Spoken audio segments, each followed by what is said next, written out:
আজকে আমাদের অভিজ্ঞ gynaecologist professor doctor Jinatara Nasrin ম্যামের আলোচনায় জানব গর্ভ অবস্থায় হালকা রক্তপাত হলে করণীয় কি।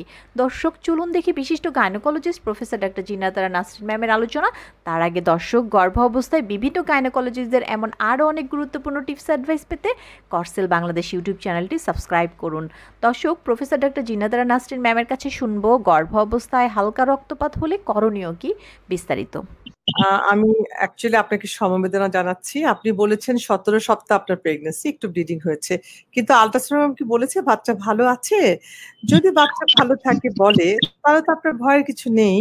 আমি বলে নিয়েছি প্রথমেই যে হালকা হালকা রক্তপাত হবে, কিন্তু 80 to 90% ক্ষেত্রে আমরা কিন্তু চমৎকার সুন্দর একটি সুস্থ বেবি পেতে পারি।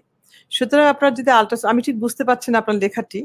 যদি আল্ট্রাসাউন্ড বলে থাকে আপনার হার্টবিট রয়েছে, তাহলে আপনি যে ইনজেকশন নিচ্ছেন, মাইক্রোজেস্ট খাচ্ছেন, দ্যাট ইজ এনাফ। অ্যান্টিবায়োটিক অত প্রয়োজন নেই।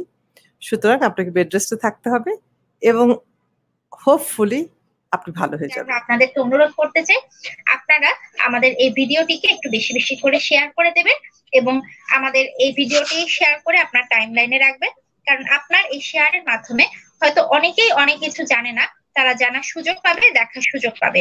এবং আমাদের অনেক দর্শক আছেন যারা আমাদের ইউটিউব চ্যানেলটিকে সাবস্ক্রাইব করেননি, আমাদের এই ইউটিউব চ্যানেলটিকে সাবস্ক্রাইব করবেন, কারণ আমরা পরবর্তী লাইভগুলো ইউটিউব থেকে সরাসরি সম্প্রচার করব। আমরা আপনাদের কোনো প্রশ্ন থাকলে আপনারা আমাদের কমেন্ট সেকশনে যে সম্পূর্ণ বাংলায় অথবা সম্পূর্ণ ইংরেজিতে একবার করে আপনার প্রশ্নটি করবেন।